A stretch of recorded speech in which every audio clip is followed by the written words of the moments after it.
माधव कुंज विहारी गोपी जनवल्लभ गिरिवरधारी गोपी जनवल्लभ गिरिवरधारी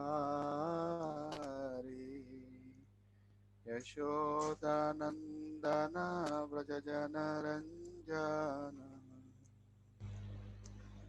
यशोदानंदन व्रज जनरंजन यमुना तीरावनचारी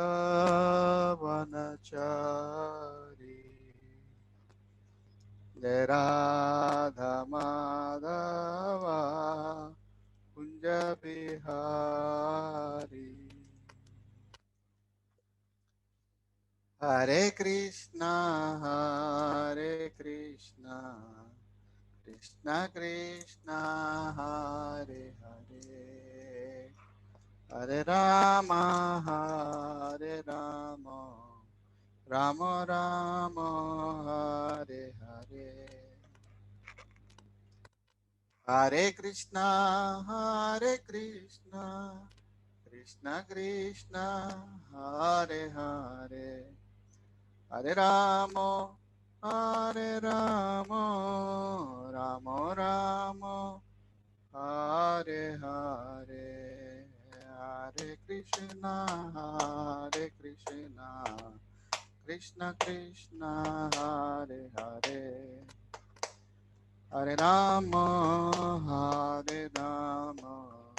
राम राम हरे हरे जय राधा माधव जय राधा माधव राधा माधव जय राधा माधव जय राधे जय राधे जय राधे जय राधे निताई गौर हरि बोल हरि बोल हरि बोल निताई गौर हरि बोल। श्री राधा माधव की जय श्री श्री पंचतत्व की जय। ओम अज्ञानतिमिरान्धस्य ज्ञानाञ्जनशलाकया चक्षुरुन्मिलितान् येन तस्मै श्रीगुरवे श्रीचैतन्यमनोभीष्टं स्थापितं येन भूतले स्वयं मह्यं ददाति स्वपदान्तिकम् साद्वैतं सावधूतं परिजनसहितं कृष्णचैतन्यदेवं श्रीराधा कृष्णपादान् सहगणिता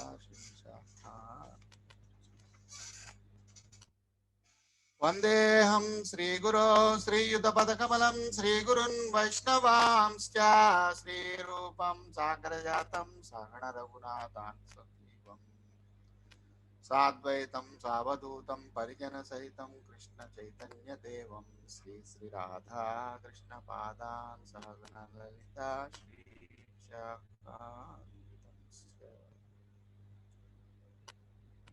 हे कृष्ण करुणा सिंधो दीनबंधो जगत्पते गोपेश गोपिका कांत राधा कांत नमोस्तुते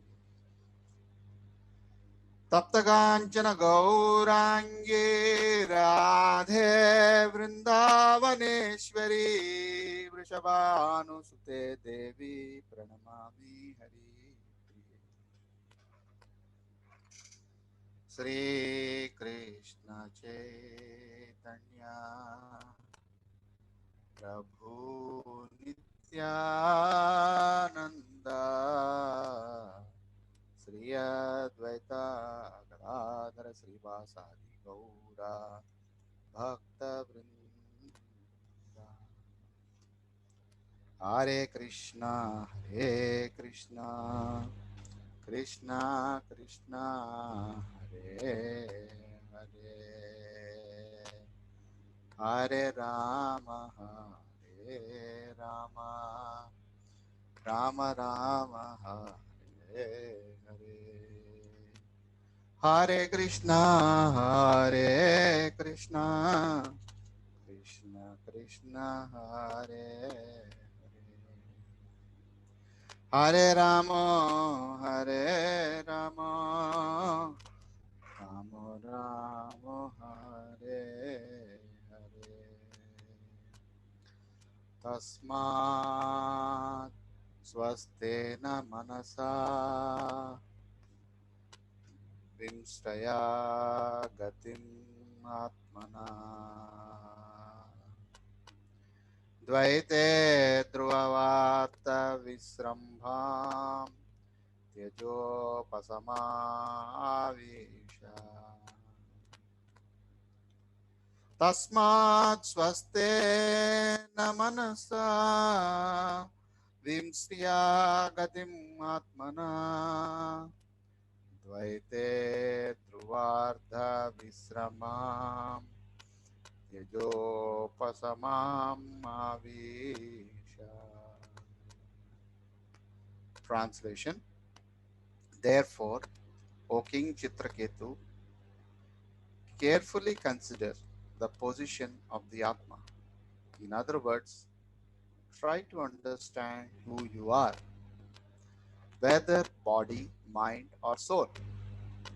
Consider where you have come from, where you are going after giving up this body, and why you are under the control of material lamentation. Try to understand your real position in this way, and then you will be able to give up your unnecessary attachment.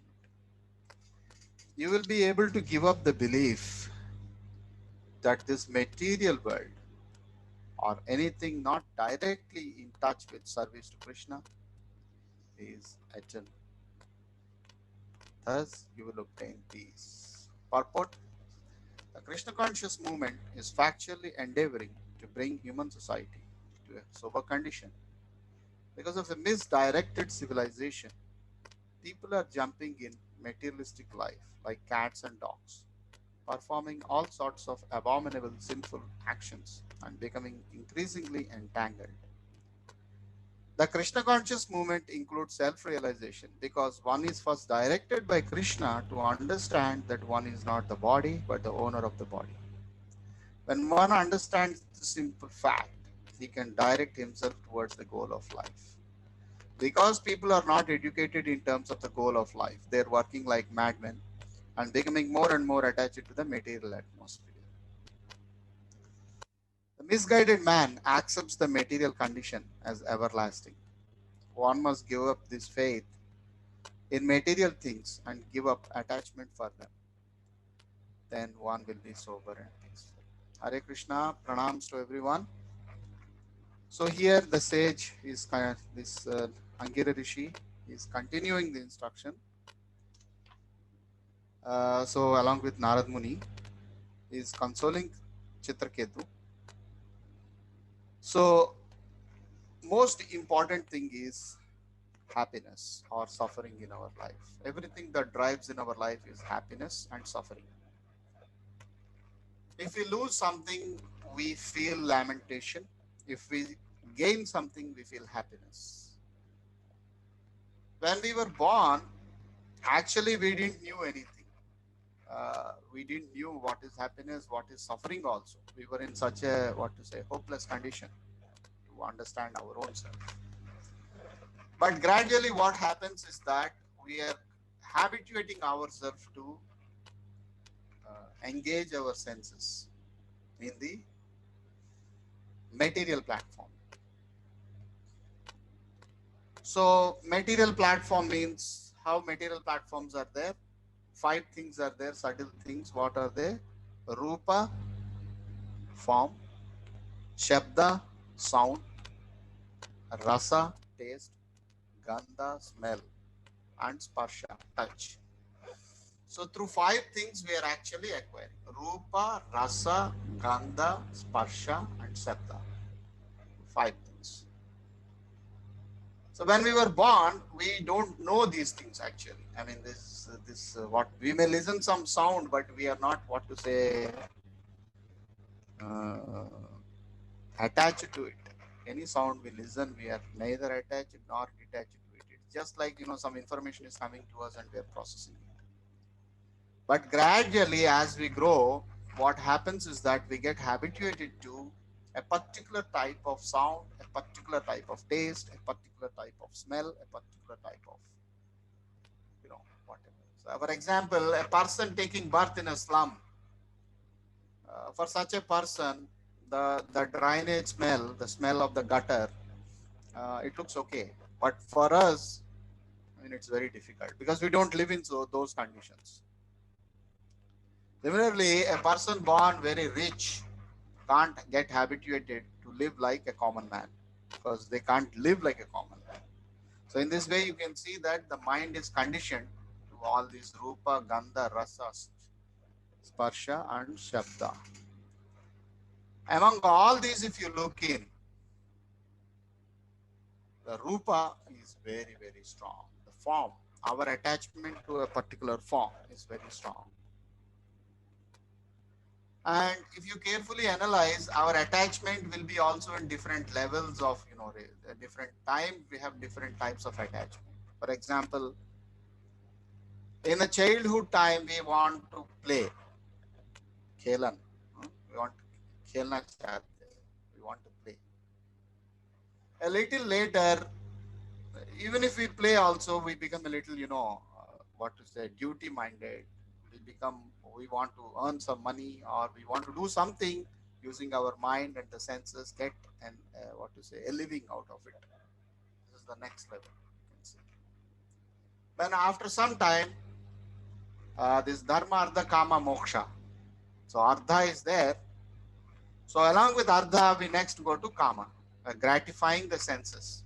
I made money, so therefore I need to enjoy that money. So dharma, artha, kama. So artha, kama. From artha, we are now going into kama, enjoying what we have made. I made so much money, so I want to enjoy it. So the priority is no longer to play and take some sort of subtle enjoyment, which is now becoming gross enjoyment. That is, I made money, so let me enjoy it. Let me fully derive the pleasure out of it. So that goes in several ways. Like people go to hotels, people live in restaurants, eat something. People, marry. People engage in so many worldly activities and all.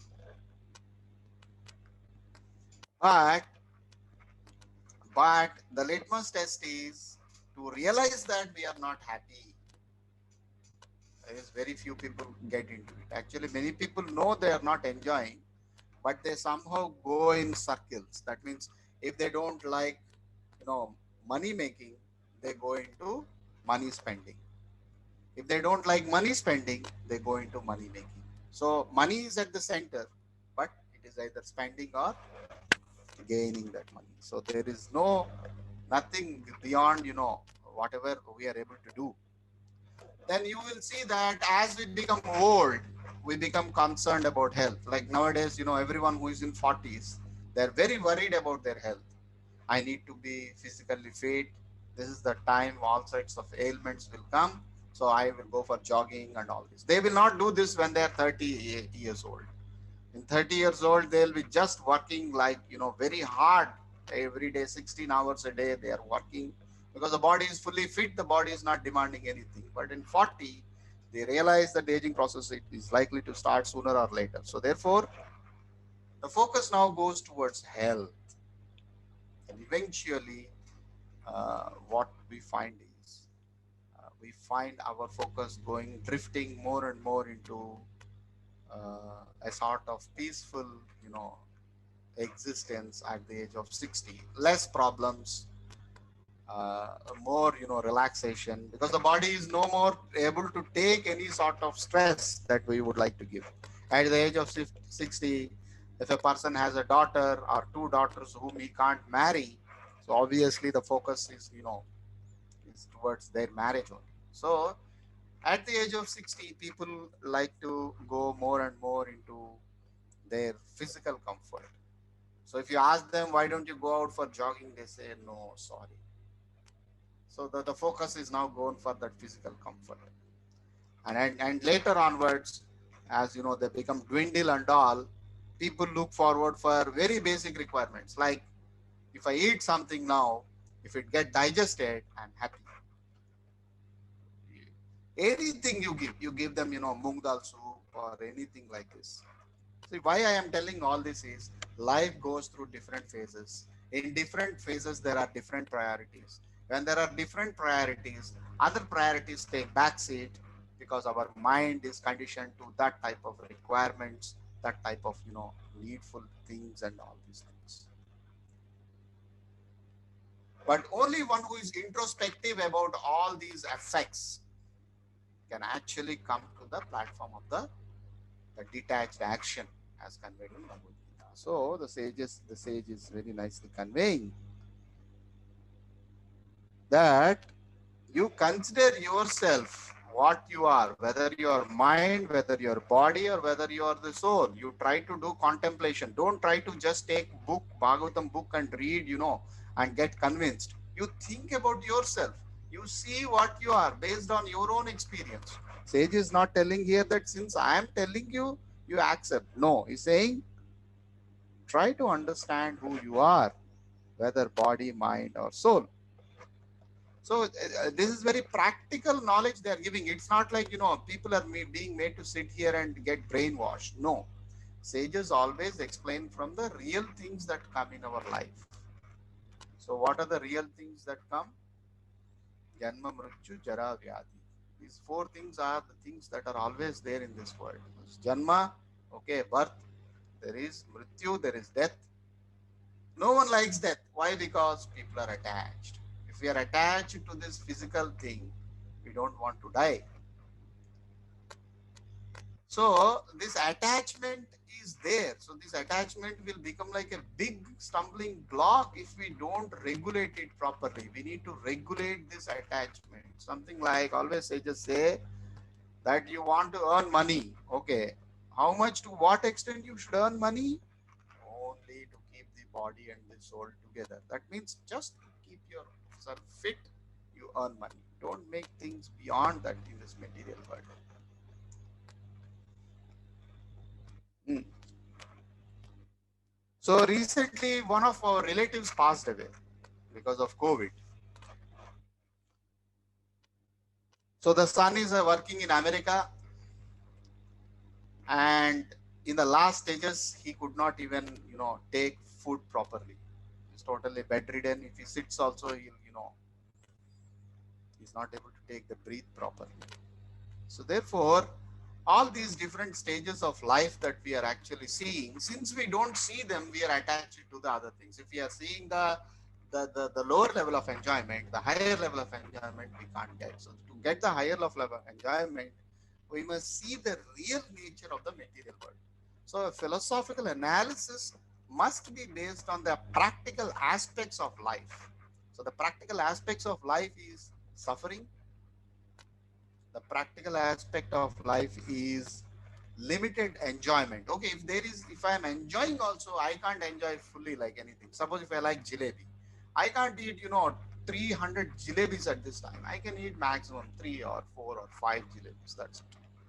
So the enjoyment I get from the senses is limited. Similarly, mental world also, I can speculate, I can think, I can write novels, I can write anything, but ultimately I'll realize that at some point of time I'll realize that okay, this is not enough. I'm not getting proper happiness. I have become an author, I have become a very good bookseller, I'm making money, but somehow it's not satisfying me. So that introspection is very important. The first step is, if someone is not coming to the devotional standard, the bottom up approach, the introspectiveness is very important. There are two types of approaches. One is the bottom up approach, another is the top down approach. The bottom up approach is this type of analysis that the sage is conveying here. The top down approach is accepting what the Lord conveyed and then proceeding nicely with that. And then we need to have the synthesis, science and spirituality synthesis. So here the science of life is being discussed. So the science of life is to consider that we are not the body, we are not the mind, we are not the intelligence. Neti neti atatyajan. Bhagavatam, 7th canto, 7th chapter, 23rd verse. We must bring in all sorts of logic and we must do all sorts of research to come to the conclusion that this is not it, this is not it. That means I am not the body, I am not the mind, I am not the intelligence, I am not the ego, but I am the soul. So the fundamental questions that we need to ask is that where from we have come. So where from I means presently I am thinking I am mind. But when I am sleeping, I don't think I am mind. When I am wakeful, I am using mind. When I am wakeful, I am thinking I am intelligence. But when I am sleeping, when I am dreaming, I don't even use these facilities. That means definitely I am something else, not this mind and intelligence. Because if I am the mind and intelligence, I must use it 24 hours a day. But the fact is that when I am sleeping and when I am dreaming, I'm not using the mind. The mind is, the speculative framework of the mind is gone. My intelligence also, that this discriminatory ability is gone and I'm taking rest. So similarly, different phases of life are there. Suppose if we are meditating, we are not bothered about, the lower levels of enjoyment, the sensory, the intellectual, the mental, the philosophical, all these levels of enjoyment are gone. We are in a higher reality. Where from you have come from, what you are going after giving up this body. So after giving this body, where am I going? So we find many people saying that when the body is finished, we are finished. But Bhagavad Gita says, Na hanyate anyamane sharire. Bhagavad Gita says that when you leave the body, you are not finished. You are still there because you are not the body. Since you condition yourself towards the body, you think that when the body is finished, you are finished. But the fact is that when the body is finished, we are not finished. We are always there. So, how to come to this practical conclusion is by inference. We can't come to the platform of soul through scientific study. Scientific study means analytical study because science cannot go beyond the senses. When you go into a reality beyond the senses, science uses the platform of inference. So, inference means you try to derive some conclusion based on the most probable or most likely scenario. So through inference, we should come to the conclusion that we are not the body, we are not the intelligence, we are not the false ego, we are the spirit soul, the Atman. And next, we should also come to the conclusion that why are we under the control of material lamentation? So again, this material lamentation, different scholars, different philosophers convey different things. The fundamental and the most essential thing that everyone probably conveys is attachment. I am attached to a particular element or a thing and I try to get conditioned of that thing. Like, for example, a physicist is conditioned to the physical reality, a biologist is conditioned to the living symptoms or how life is, functioning in terms of life, matter, and interactions. A philosopher is least bothered about these two because a philosopher realizes that neither physics nor biology can explain to him what is mind. So the philosopher uses the power of the mind to speculate what are the functions of the mind.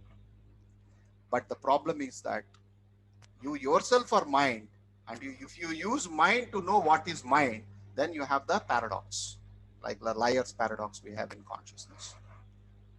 So in consciousness studies, this liar's paradox means that if someone questions someone, are you a liar? If he says yes or if he says no, it is the same answer. Since we are the mind, since I am the mind, if I question that what is mind, then there is something called the subject object paradox. Subject object paradox means that what is the subject that is being inquired? Mind. And what is the object that is inquiring? Mind. So when the object is becoming the subject and when the subject is becoming the object, then you have something called the subject object paradox. So therefore, we should go beyond these platforms of inquiry. That is the philosophical analysis, that is the sensory based understanding of the reality. So then we can come to a reality beyond our ability to actually conceive through the senses and the intellect. So the question that always our Bhagavad Gita tells us that why are we under the control of the material lamentation is that dhyayato vishyan pumsaha.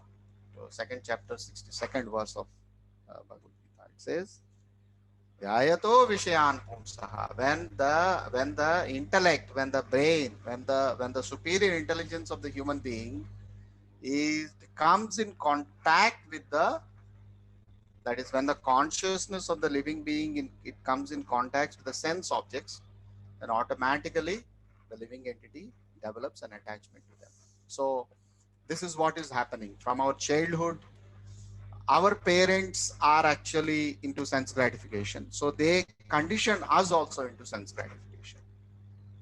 Otherwise, if they don't condition us to sense gratification, that means if our parents are very simple people, if they say that no matter whatever nice food you eat, it will never satisfy your tongue. So therefore, eat whatever is palatable for you, eat whatever is possible to make your body and soul together. Then our craving towards food will be gone. Similarly, if our parents are good philosophers, that's what happened with our Sukadeva Goswami. His father, Srila Vyasadeva, is a spiritualist. So he trained him towards the spiritual reality. So accordingly, if the environment is like this, if those who bring us up, if they don't give us the proper spiritual knowledge, then we will never be able to understand the reality. And then we will keep on having this hankering. And this hankering, what will happen? Ultimately, what is the problem of associating of the consciousness with the material nature? Krodhat bhavati sammoha, sammoha smriti vibramha, smriti bramshat buddhinasho, buddhinashat pranasyati. 263 of Bhagavad Gita. So we'll become angry, we'll lose our memory, we'll have smriti vibramaha, that means we'll be loss of intelligence, and finally we'll be back into the material consciousness. So it is something like you crave once for ice cream, you will always crave for ice cream. But when you first time craved for ice cream, you should realize what is the nature of your craving towards the ice cream. So that's why one must understand one's real position towards all these, nice things that are actually gratifying the senses. There is no limit to gratifying the senses. Food, if you say so many people, so many food channels are there, so many people, so much discussion is there. If you go to philosophy, so many books, so many books are there. There's no end to philosophy. It is like, a big jargon. But the fact remains that our Bhagavad Gita says, nicely, the Lord says that if you want to come out of these two, then you must be my devotee. In the 11th chapter of Bhagavad Gita, Lord says, Mat karma krun, mat paramo, mat bhakta sangha vivarjita, nirvaira sarva bhuteshu yasamam iti pandava. The Lord says, Mat karma krun, O Arjuna, you do works that are meant to please me. My works, you try to do my works. Mat karma krit. Karma krit means my works. Mat means mine.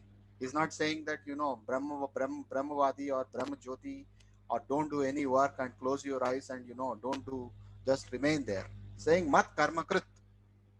Mat paramo. Always keep in mind that I am Parama, I am supreme. Next, the Lord says very important thing. Mat bhakta sangha vivarjita. And as my devotee, clearly the Lord uses the word bhakta. The Lord does not say here, meditate on Brahman. In 11th chapter of Bhagavad Gita, after showing the universal form, the Lord is saying, Mad bhakta sangha vivarjita. So such a devotee of mine has left the association with the other forms of enjoyment. So other than devotional service, what are the other forms of enjoyment? The next level to devotional service is meditation on the Supreme Lord, on the Paramatma. Below that is meditation on nothing. Below that is gaining the knowledge of the Absolute or the Soul. And below that is engaging our activities for the pleasure of the Supreme. So there are different hierarchies also. Highest is devotional service. The next is dhyana on the Paramatma level. And then realizing that I am not the body, I am the soul, there is a Brahman realization. So the material lamentation is always there because we are interested to be with it. So the only thing that we need to look is, we are looking westwards, we should look east. So that means Instead of associating with material nature, we need to associate with the spiritual nature. The spiritual nature, the sages say, Brahmeti, Paramatmeti, Bhagavaneti, iti sabhyate. The sages say there are three levels of spiritual realization: Brahman, Paramatma, and Bhagavan. So therefore, there are differences of opinion in these sages also. If you look in, there are Brahmavadis, there are Ashtanga yogis, and there are Bhaktas, pure devotees of the Lord. All of them have this principle called equanimity. Equanimity means sarma sarveshu bhuteshu. Sama sarveshu bhuteshu. When you see that everyone is Brahman, everyone is spirit, then that is Brahman realization. Then when you see that everyone is spirit but engaged in the material activities due to the role of Paramatma, that is Paramatma is the guiding force, is the witness for everything. So this is the next level of realization. You are able to see that you are spirit soul, but also guided by Paramatma, the Supreme Lord, in his localized feature. That is the Paramatma realization. Then finally you have the Bhagavan realization. So the Bhagavan realization is to understand that Paramatma is also a localized feature, and the Paramatma has been engaging the living entity in the in coming out of the three modes. But the highest realization is to realize that Bhagavan is the origin of Paramatma, and Bhagavan only wants our love, our affection, our devotion with a sincere and a pure heart, and with all humility, and with all our heart and soul. So then actually this unnecessary attachment, if you see, even if you become a proper philosopher also, you will not have this attachment. Forget about bigger realizations. So one end is we should cultivate both the subjects parallelly. Our devotional service as well as the nature of this material world, both are required. Because we are not in that pure devotional platform that we can actually take up this pure devotional service in a very nice way. Srila Prabhupada conveyed in one of his lectures that the subject matter of spirituality is very deep. It may require 20 years or 30 years or 40 years, and it requires a careful steady and absorbing ourselves into this process of self-realization. So to regulate that, we need to come to the standard of goodness. And if we have to come to the standard of goodness, we need to also explore the knowledge platform also of the soul, of the knowledge that takes us towards the platform of the soul or the science of the soul. So therefore, we will find in Bhagavad Gita also that the Lord is not just conveying bhakti, the Lord is also conveying the knowledge of the three modes of material nature. The Lord is also conveying life, matter, and their interactions.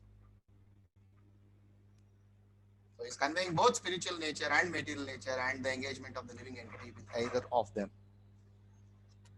So gradually, if you see by the bottom up approach also, you will be able to come up with the detachment from the material world, and you will not be able to see anything which is not in direct contact with Krishna is actually not eternal. So the material world looks to be eternal because it is being supported by Krishna. Now, the biggest problem of philosophy is that it can make you detached from the material qualities. But detachment from material qualities is not enough, because one may fix oneself in the mode of goodness, but there is no guarantee that the mode of passion and ignorance won't act upon them. Even realized souls like Narad Muni, they may also be influenced by at times the three modes of material nature by the Lord, so that we can get some teaching out of it. It's not that the Lord is intentionally conveying it. So the main purpose of such type of pastimes is to convey to us that you can't understand, you can't actually understand that the material modes what are there, we can't understand because they are not our energies. Just like we try to study atom, if had it been that we created the atom, we could have studied it. But then we know that when we go into quantum reality, we don't understand what is the atom. We don't understand what is the position. We don't understand the momentum.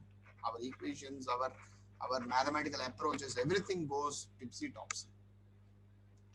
So therefore, Had it been that if we have created the atom or matter, or that means if matter has originated from the living being, like the atheistic Sankhya followers convey, then we should have been by now understood or got a breakthrough for the Heisenberg uncertainty principle in quantum mechanics.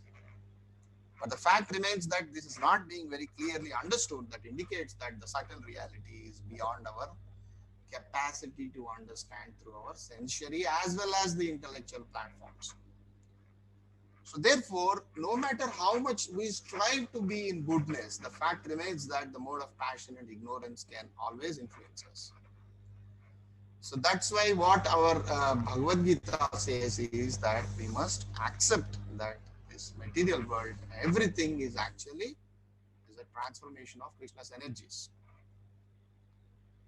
Now, in the Vedanta Sutra also, we have these explanations given by our acharyas also. So we have this, karana, that is cause and effect.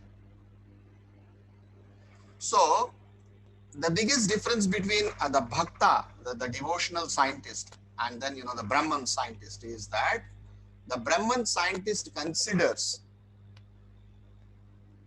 that the Brahman, after the transformation of itself, will come into the ambit of the material energy.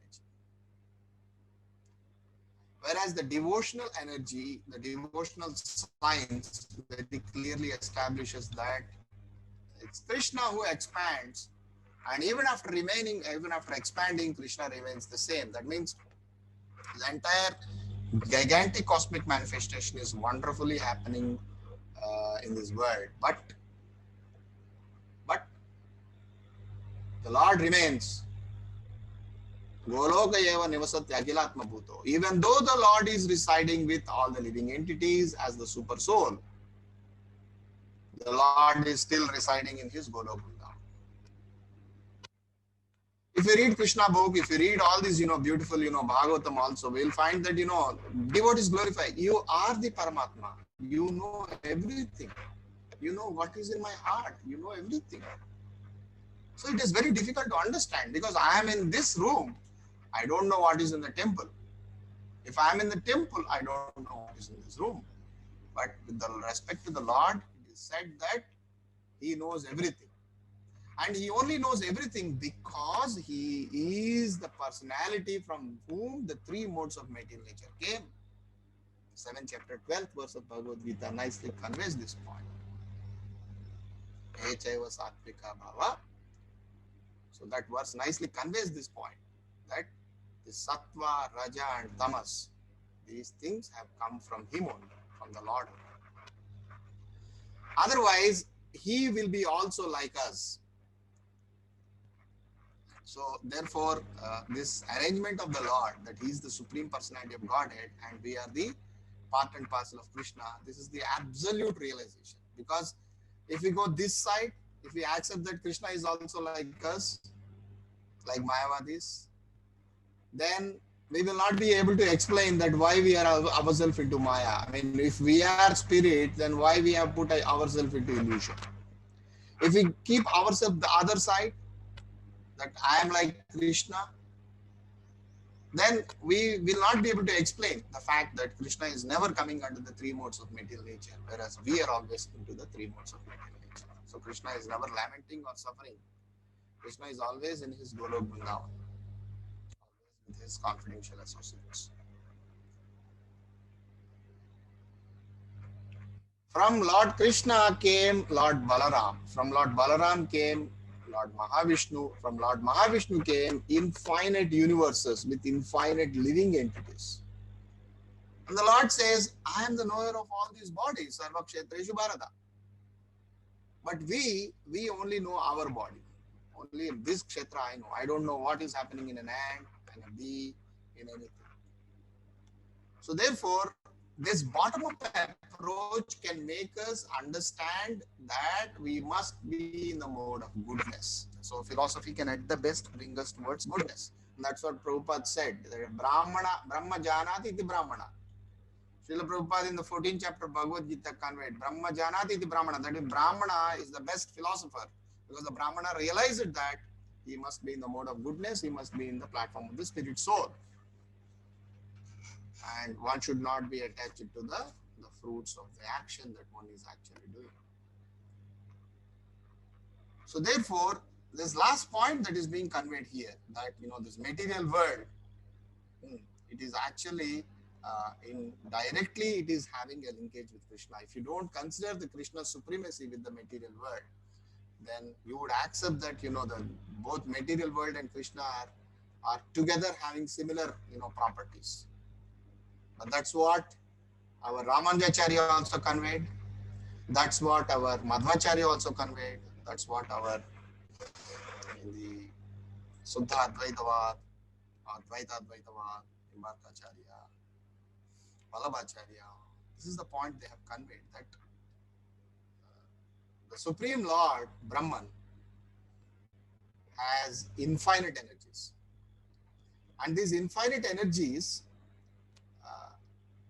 some of those energies are part of those energies are coming out in the form of Vishnus.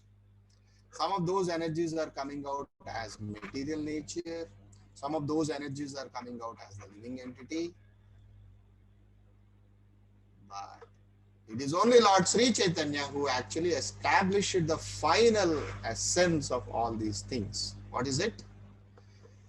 No matter how much the living entity tries to understand the Supreme Lord and his energies, the living entity will always be at its limitation, because the living entity is Anu, the Lord is Vibhu.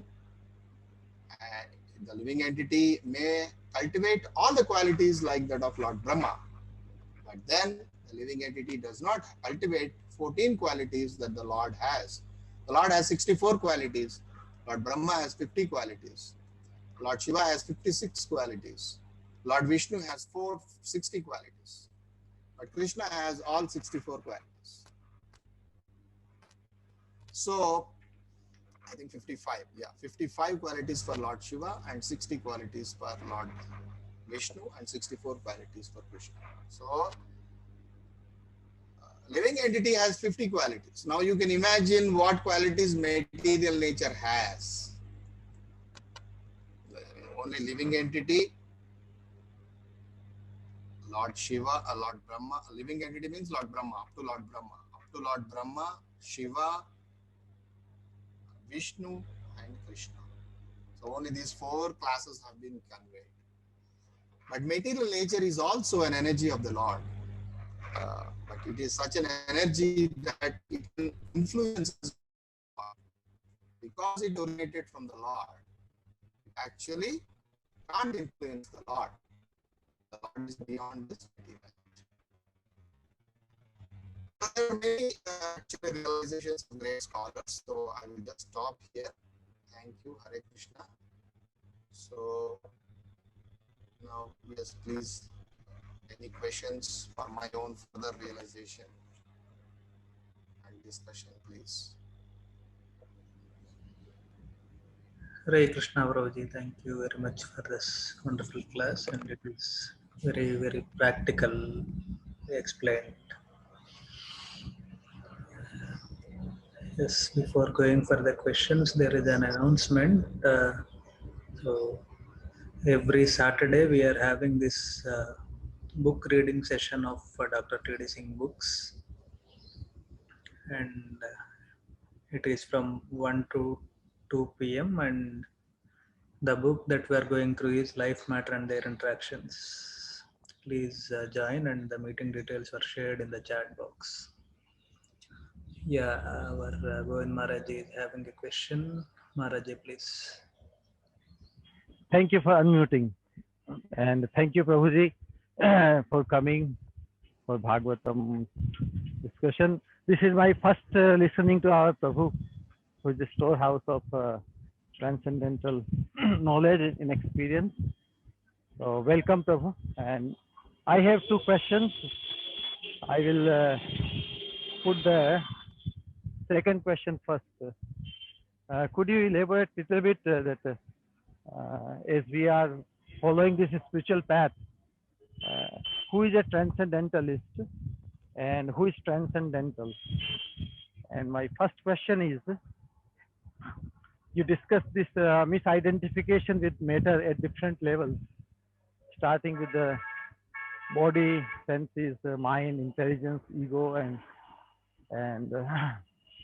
so because of this misidentification, the the feeling or attachment is so much the second nature. And Krishna decries this misidentification by calling Vimudhatma, correct? Vimudhatma kaltaham iti manyate. And in the very next sloka following, Krishna says, Tattva vittu mahabaho guna karma vibhagayo guna guneshu vartante iti matvana sajjate. So, identifying oneself as the karta or the doer at any level, Krishna is decrying. But at the same time, in the very following, he says, iti matva na sajjate. So, matva means esa manna, to think and to separate oneself from those misidentifications. So that kartitva, that doing sheep, or who is this matva? Matva is for the soul, na? Iti matva na sajjate. So one who knows this difference of the matter and the space, then he does not become attached. So what is the role of one whom jo matva hai, the spirit soul?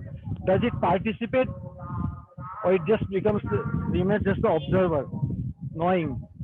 Matva means knowing. So knowing also is one kind of doing, na? I know. So where Krishna is in one place he's calling Vimudhatma, and in the second person he says Tattva vittu mahabahu. Some elaboration, Hare Krishna. Thank you, Maharaj.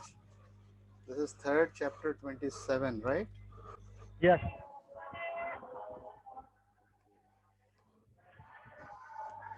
And 28. Yeah, actually, the 27 according to me is bottom up, Maharaj, because I see everything in this synthesis model. 27 is bottom up, 28 is top down.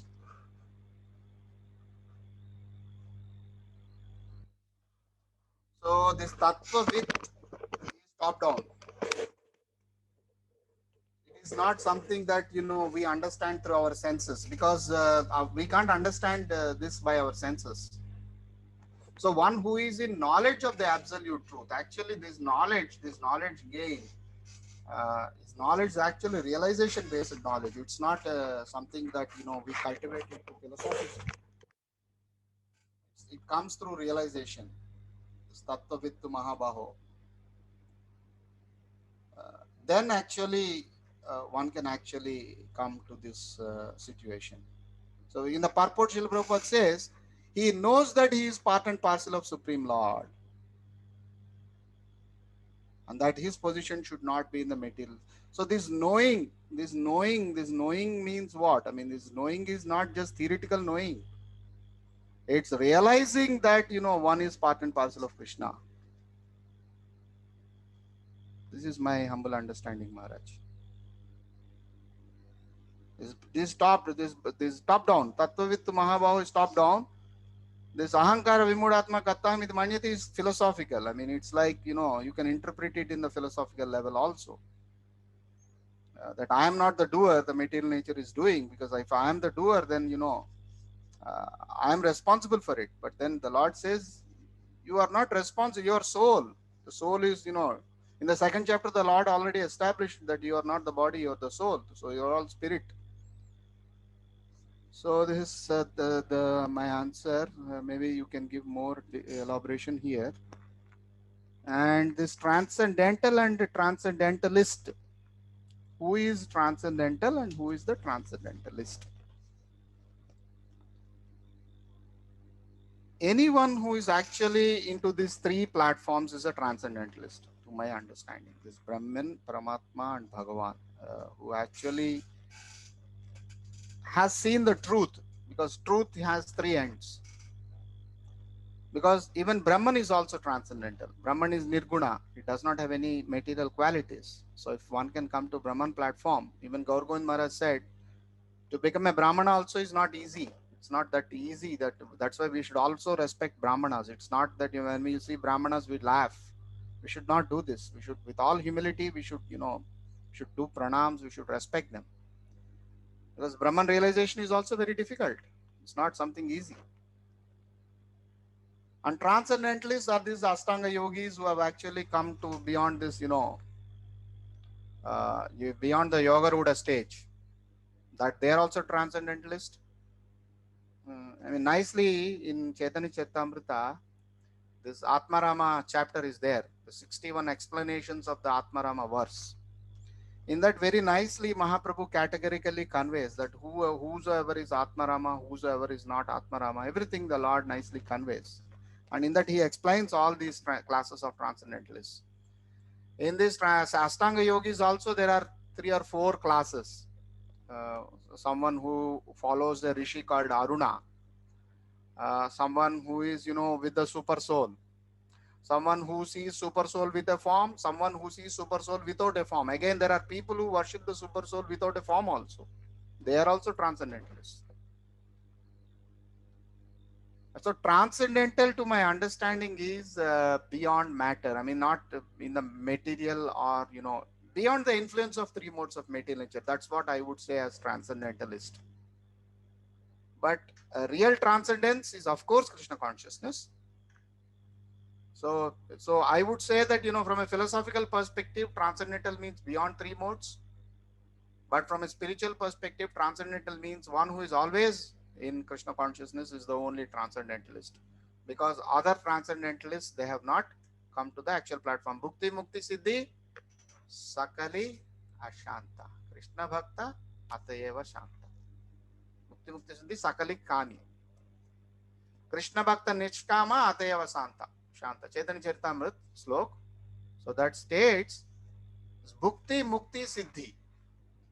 Actually, these muktis and siddhis, these Ashtanga yogis and Brahmavadis, they are also conveyed to be kamis. They are also conveyed to be not fully transcendental. Because the mukti, when one desires mukti, then this mukti path is having the selfish desire to become one with the Lord. So that selfish desire is not gone. And this Ashtanga yoga, the desire is to get the opulences, the material opulences. So that the desire is still there to get opulences similar to that of the Lord. This Lord's ability to go anywhere and everywhere. Some of those aspects we are also interested to get. So that selfish desire is not gone when one is an Ashtanga yogi or a Brahmavadi. So one who has established himself in Paramatma realization for long years, to my understanding, theoretically, such a person will be able to actually come out of these selfish desires. So again, those who are meditating on Paramatma, in 6th chapter 31st sloka of Bhagavad Gita, Lord says that such a person will also worship me. That means one who has advanced in Paramatma realization will go towards that also. Similarly, one who does Karma Yoga will automatically also go towards devotional service, because one will realize that this Varnashrama Dharma is actually troublesome in the long term, because Varnashrama Dharma requires following so many rules, regulations, and conditioning ourselves to a particular set of things. But once we become transcendental to this Varnashrama, then we don't need to follow the rules of Varnashrama Dharma. This is my humble submission, Maharaj.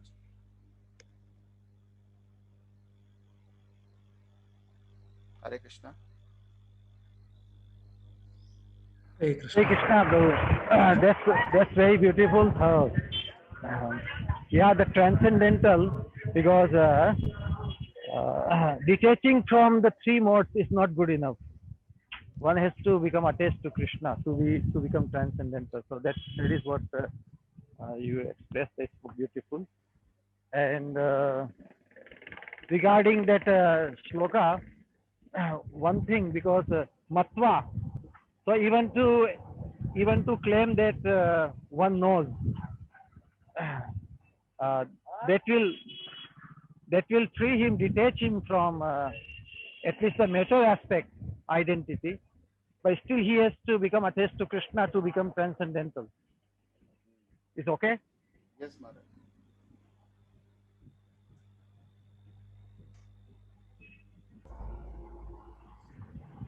Yeah, Hare thank Krishna. you. Thank you, Prabhu. Hare Krishna. Hare Krishna Maharaji, thank you. And yes, we have a question by Balramji. Balramji, please make it for one question because we are having two more hands raised. Hare Krishna, Prabhuji. Hare Krishna. Do you hear me? Yeah. Yeah. Yeah, I have few questions, but okay, I'll ask one question. Let's say how this attachment to the material stuff occurs. Let's say when we say our soul is Satchidananda, it's part and parcel of God, and which can't be touched by the material body or material stuff. Then how the soul is bound or attached to this material world? In You Bhagavatam, there can is take a some. sloka. In Yes, Bhagavatam, Prabhu. there is a sloka in which it is stated, Viparyayo Smriti. It says specifically this word is being used.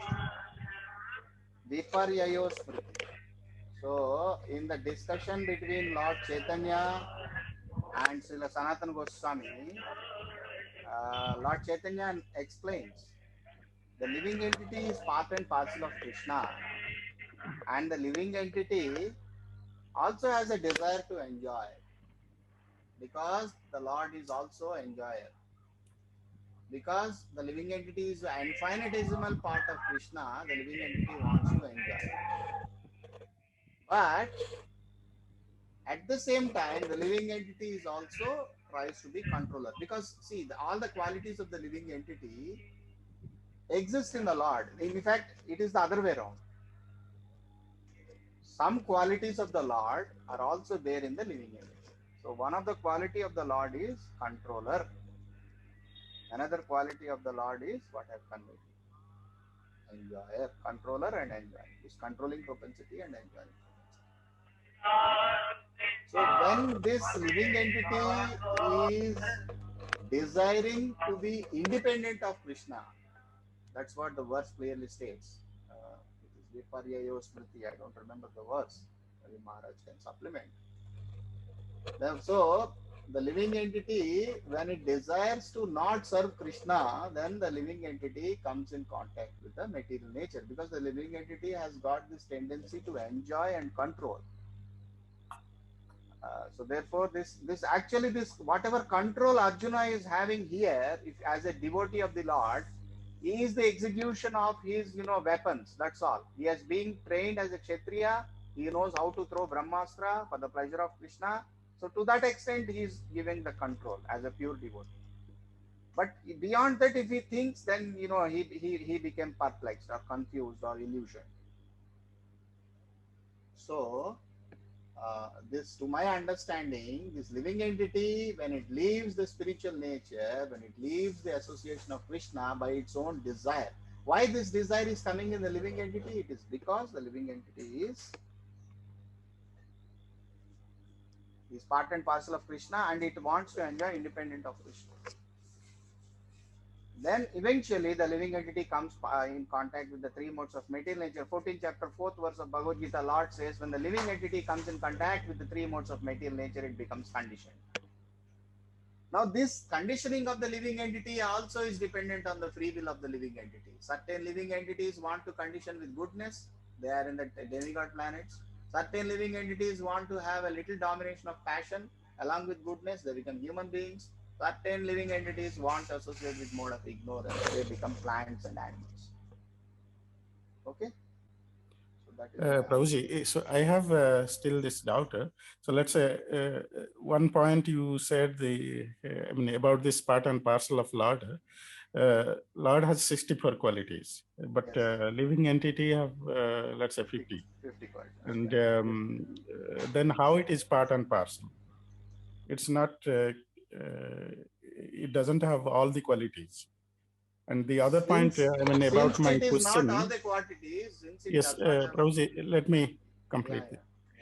My question is, let's say when you say we move an object, when you consider the sky is not touched by the object, then the sky doesn't move.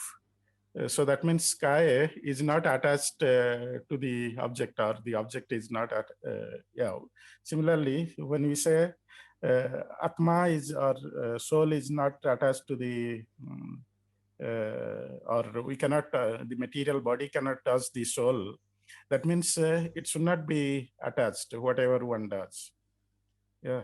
So in this way, how can we understand this attachment occurs? So that was the question. Yeah. Maybe Maharaj can clarify.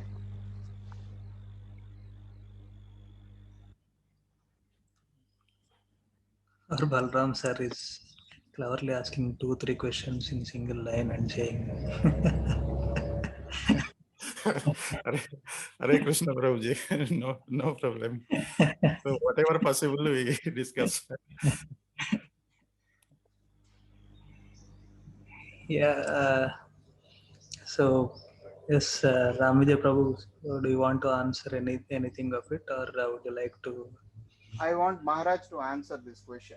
go in Maharaji, or Yeah, go in Maharaj. go in Maharaji, please?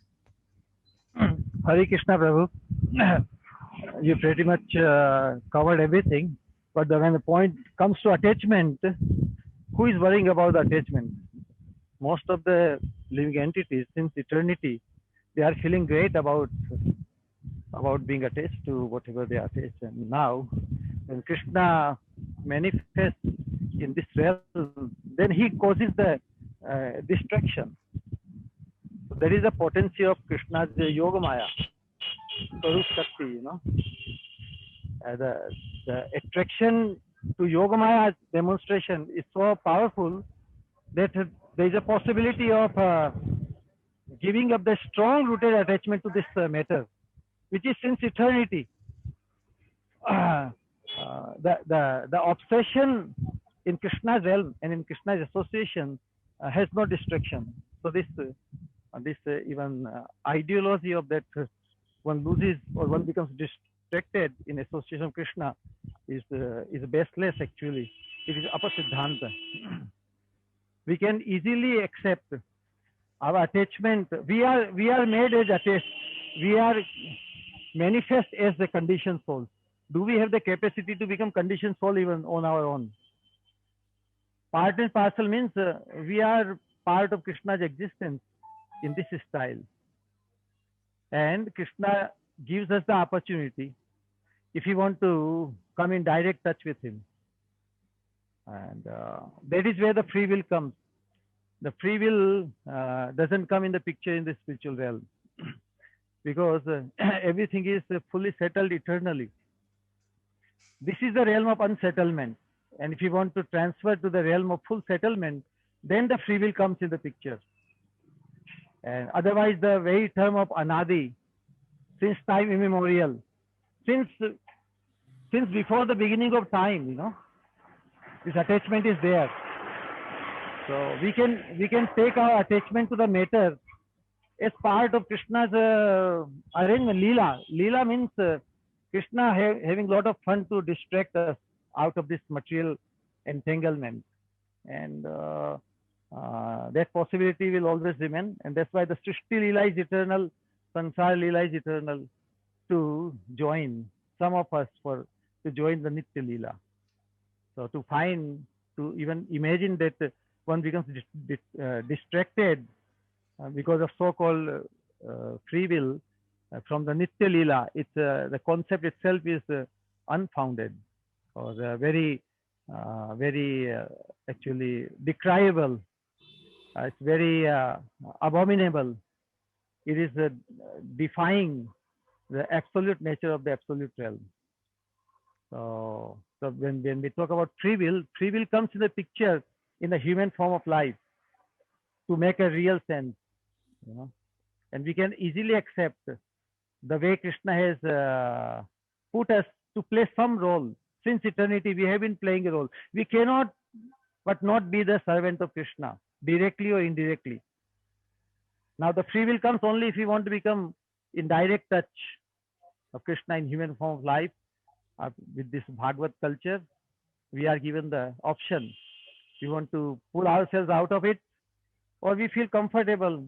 Most living entities feel comfortable. They don't think that's a good proposal to go for Krishna directly, you know.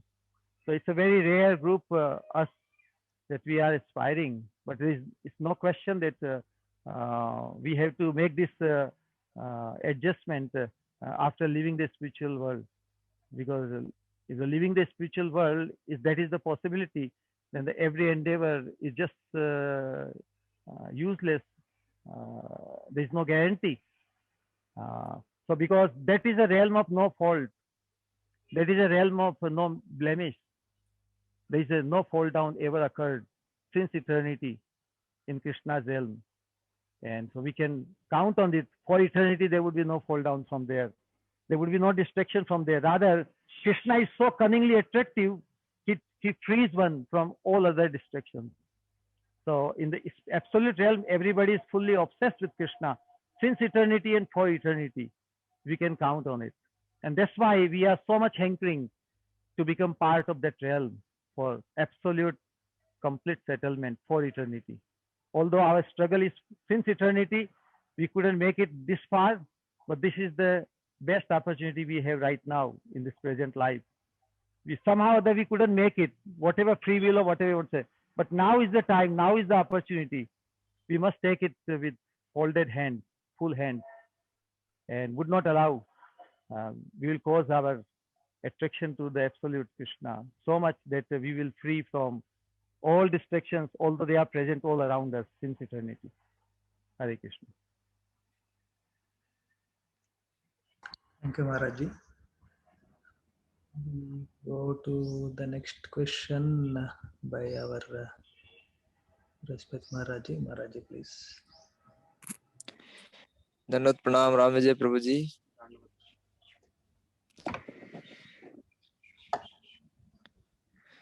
Yes, Maharaji, please. Is there? Okay. So thank you. Very happy to see you after a long time.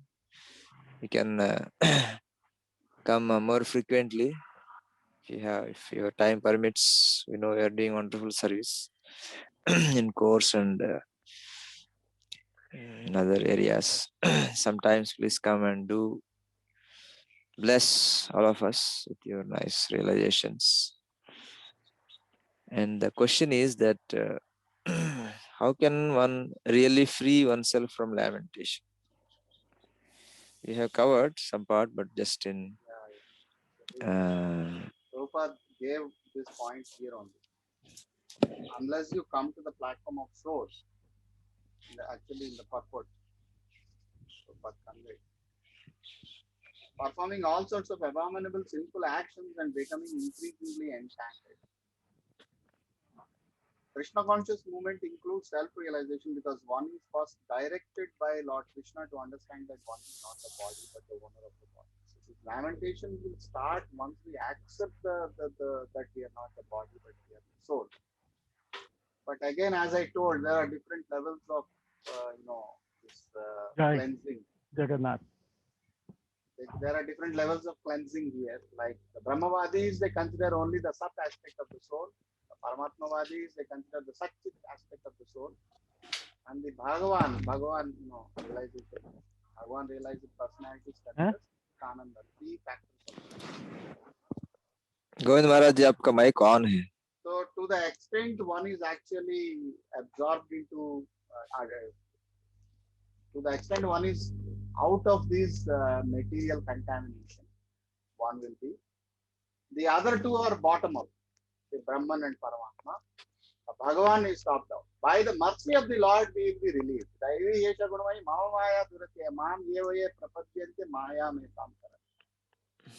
By my mercy, by my through the process of surrendering, you will actually come to the absolute platform. So the other two are bottom-up approach. That's why the Lord says this is the best.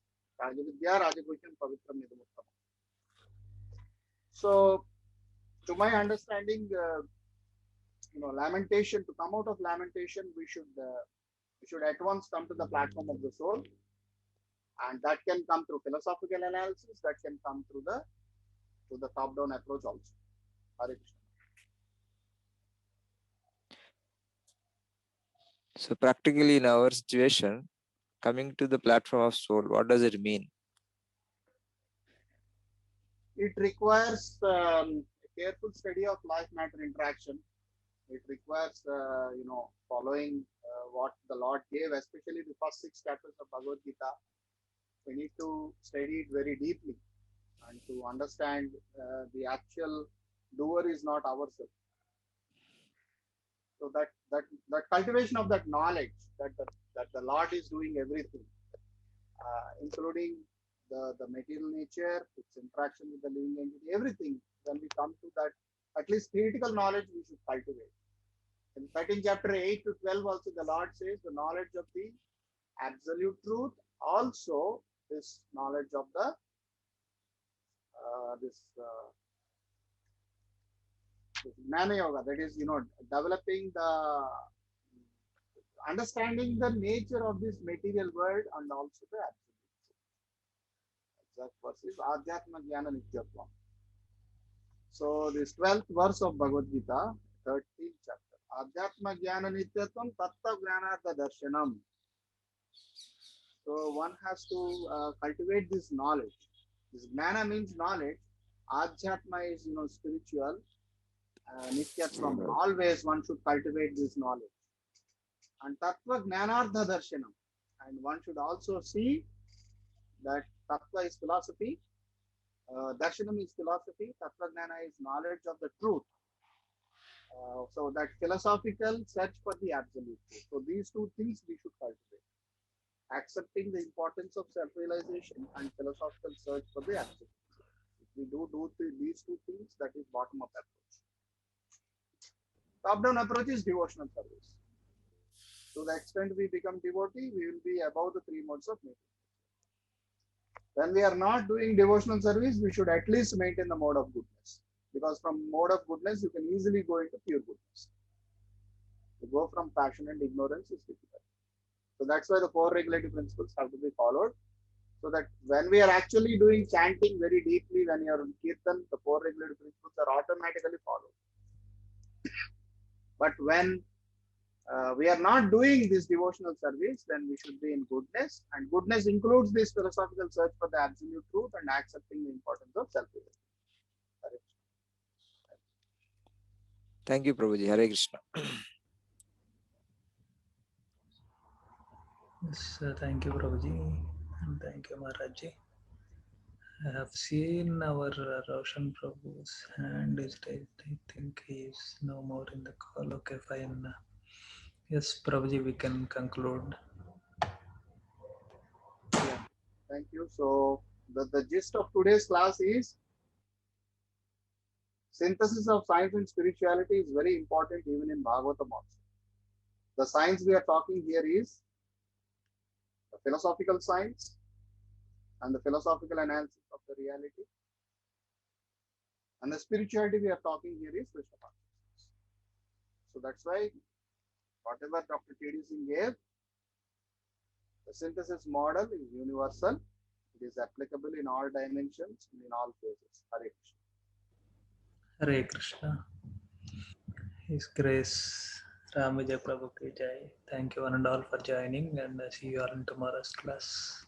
Thank you very much for giving me this opportunity to glorify the Lord. Hare Krishna. Hare Krishna.